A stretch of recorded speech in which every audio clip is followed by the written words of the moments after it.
He was just a child when the weight of survival fell on his shoulders. At 6 years old, while most kids were still learning to spell their names, he was waking up before dawn, grabbing a stack of newspapers, and running down quiet neighborhood streets in Omaha, Nebraska. The cold bit at his hands, the ink smudged his fingers, but he didn't stop. Each paper wasn't just a story, it was a lifeline. Every cent he earned went to help his struggling family, and every stride carried a silent vow. Life would not break him. By the time the sun rose, his pockets jingled with coins, and while the world still yawned awake, he was already learning the rhythms of money, risk, and reward. No one knew it yet, but the boy folding papers on the curb was building the instincts of a billionaire. He watched carefully. He studied every detail of how people lived. The man in the big house who tipped generously, the shop owner who counted every penny, the banker who always wore the same suit. To him, every human behavior was a clue, every transaction a lesson. While other kids spent their nickels on candy, he saved, investing in packs of soda from the grocery store, reselling them at baseball games for a small profit.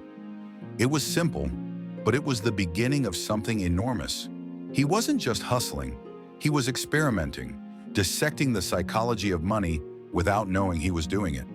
By age 11, he had more than $1,000 saved, an unimaginable sum for a child in the 1940s. But he didn't stop. He turned those savings into pinball machines, buying them cheap and placing them in barbershops. The quarters flowed in while he slept. By the time most boys his age were mowing lawns, he was running a small business empire. He wasn't chasing toys or fleeting pleasures. He was chasing something much bigger: freedom. Freedom from struggle, freedom from fear, freedom from the life he had been born into. But behind every coin he earned was a shadow. He knew poverty too well, the gnawing fear of not having enough. It haunted him, drove him, consumed him, and it made him relentless. At night, he studied stock tables under dim light, his eyes scanning columns of numbers, searching for patterns, opportunities, cracks in the system that no one else could see. He wasn't satisfied with pocket money. He was hungry for scale.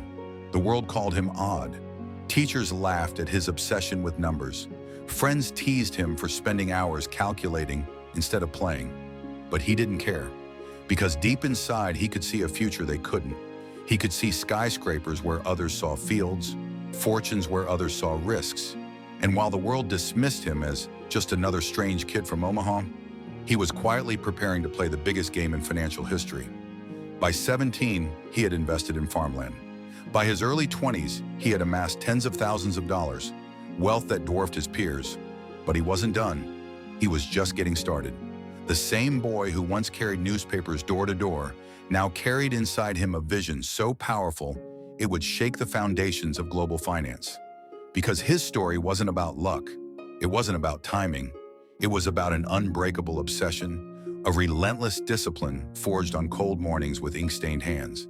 And years later, when the world finally learned his name, it was no longer the name of a poor boy with a paper route. It was the name of the Oracle of Omaha, Warren Buffett.